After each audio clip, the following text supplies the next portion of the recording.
जय माता दी। नवरात्रि के 9 दिवसों की बहुत बहुत शुभकामनाएं। आज 7वां दिवस है। इस दिन माता कालरात्रि का पूजन किया जाता है। कालरात्रि माता कौन है? कालरात्रि माता भी नव दुर्गा में से एक है। 7वां दिन कालरात्रि माता को नवरात्रियों में समर्पित होता है। कालरात्रि का अर्थ है अंधेरी रात, अर्थात जब कालरात्रि माता क्रोध में विकराल रूप धारण करती हैं तो अंधेरी रात की तरह भयंकर रूप ले लेती हैं, जिस कारण इन्हें कालरात्रि माता के नाम से जाना जाता है। काले रंग और बिखरे बालों के साथ वह अंधकार का प्रतिनिधित्व करती हैं। उनके गले में एक चमकदार मुंडमाला है जो बिजली जैसी दिखती है। कालरात्रि माता सभी बुराइयों का नाश करती हैं। इनके आगमन से दुष्टों का विनाश होता है, चारों ओर प्रकाश होता है। माँ कालरात्रि को देवी काली का भी रूप माना जाता है। देवी कालरात्रि पापियों का संहार करके उनका रक्त या लहू पीती है। माता कालरात्रि की पूजा का महत्व। माता कालरात्रि भक्तों के जीवन से भय का नाश करती है। भक्त पराक्रमी और साहसी बनते हैं।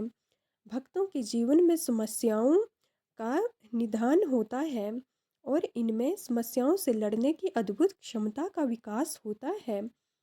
माता का पूजन महासप्तमी पर अगर किया जाता है तो माता के पूजन का विशेष महत्व होता है। इससे भक्तों के सभी शत्रुओं का नाश होता है और वे विजय पथ पर आगे की ओर बढ़ते हैं। माता कालरात्रि की पूजा विधि। सुबह उठकर स्नान आदि से निवृत्त होना चाहिए। उसके बाद ही माता की चौकी सजानी चाहिए। माता की तस्वीर पर काले रंग की चुन्नी चढ़ाई जाती है। अगर किसी के पास माता की काले रंग की चुन्नी हो तो वे अर्पित कर सकते हैं। इनके माँ कालरात्रि के स्वरूप की अद्भुत महिमा है। इनके लिए रोली, अक्षत, दीप, धूप अर्पित किए जाते हैं और साथ ही रात रानी का फूल भी चढ़ाया जाता है, जिससे माता प्रसन्न होती है। माता कालरात्रि का पाठ दुर्गा सप्तशती, दुर्गा चालीसा का पाठ भी कर सकते हैं। इन तीनों पाठों को साथ में कर सकते हैं या सिर्फ कालरात्रि पाठ या सप्तशती पाठ या दुर्गा चालीसा पाठ भी कर सकते हैं।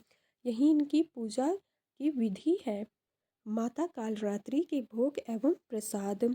माता को मीठा अत्यंत प्रिय है, इसलिए माता को गुड़ या गुड़ से बनी हुई चीज़ों का भोग लगाया जाता है। मालपुए का भी माता को भोग लगाया जाता है, यह भी माता को अत्यंत प्रिय है।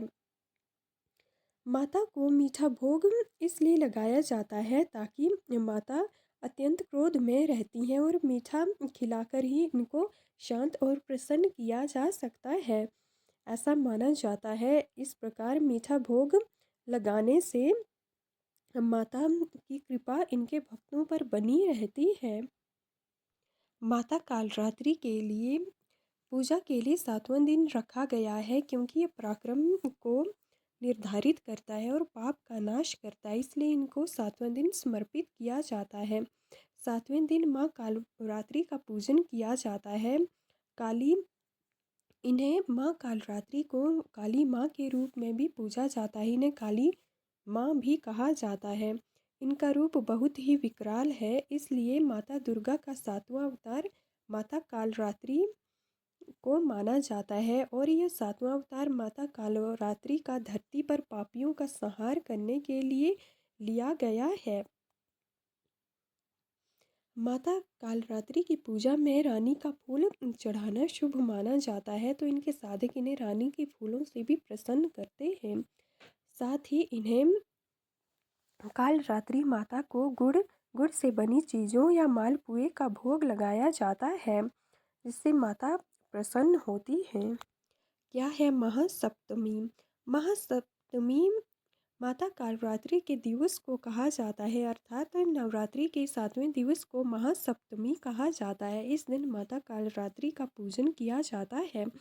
देवी कालरात्रि को माँ दुर्गा के 9 अवतारों में बहुत ही क्रोधी देवी माना जाता है, क्योंकि जब जब धरती पर पाप बढ़ता है तो देवी कालरात्रि का अवतरण पापियों के विनाश के लिए होता है, पापियों का संहार करने के लिए धरती पर अवतरण होती है।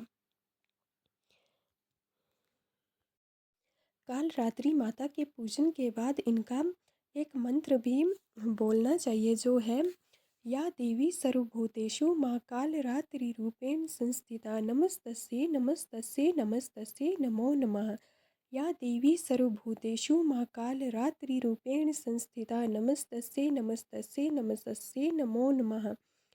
या देवी सर्वभूतेषु माँ काल रात्रि रूपेण संस्थिता नमस्तस्यै नमस्तस्यै नमस्तस्यै नमो नमः। माता काल रात्रि से संबंधित एक पौराणिक कथा प्रचलित है।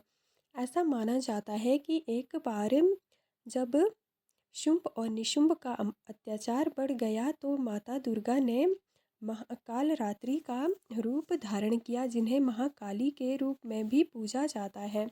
इन्होंने शुंभ निशुंभ को मारने के लिए अपनी सभी योगिनी शक्तियों को भी जागृत किया और अपनी 10 विद्याओं को भी जागृत किया।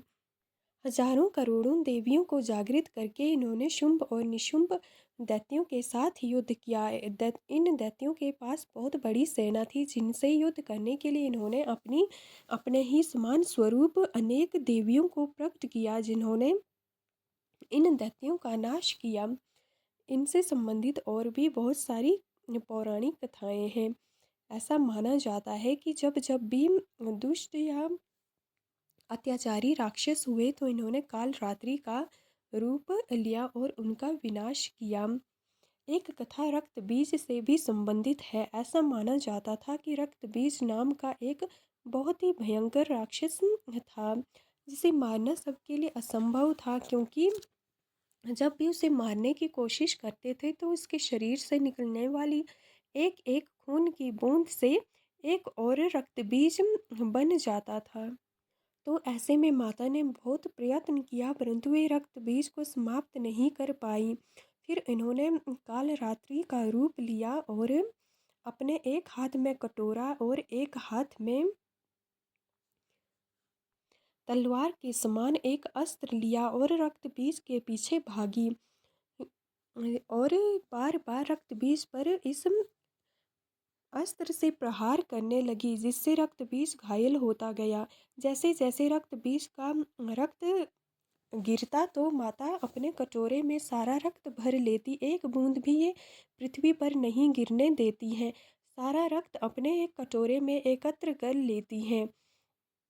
फिर यह कटोरा माता रक्त का यह पूरा कटोरा माता पी जाती हैं। इसी प्रकार रक्त बीज का सारा रक्त माता पी कर पचा लेती हैं, जिस कारण इनका भयंकर रूप हो जाता है और ये रक्त बीज को मार डालती हैं। तभी से भी इनका पूजन काल रात्रि के रूप में या महाकाली के रूप में किया जाता है।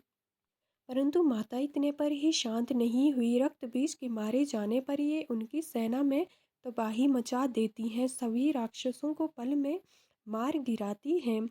इसके पश्चात भी ये रुकती नहीं है और अत्यंत क्रोधित स्वभाव के साथ आगे बढ़ती हुई मनुष्यों पर भी, ऋषि मुनियों मनुष्यों जो भी इनके रास्ते में आ रहा था, सबको मारती चली जाती है।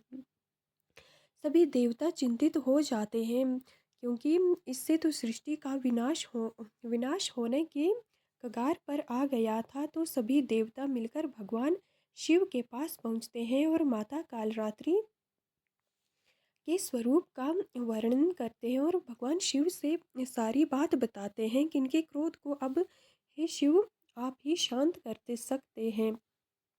ऐसे समय में सभी देवता और भगवान शिव एक योजना के अनुसार माता कालरात्रि को शांत करने का प्रयत्न करते हैं। भगवान शिव जिस रास्ते से माता कालरात्रि आगे बढ़ रही थी, उसी रास्ते पर धरती पर लेट जाते हैं और जब माता कालरात्रि इसी रास्ते से आगे आती हैं तो उनका पैर भगवान शिव के शरीर पर पड़ जाता है, जिससे माता कालरात्रि की जीभ बाहर आ जाती है, जिसका अर्थ है कि ये मैंने क्या कर दिया, मैंने अपने स्वामी के ऊपर ही पैर रख दिया। यह घटना होते ही माता का क्रोध शांत हो जाता है और माता फिर नवदुर्गा में पार्वती का रूप धारण कर लेती हैं और अपने क्रोध को शांत करते हुए कैलाश चली जाती हैं। जय काल रात्रि।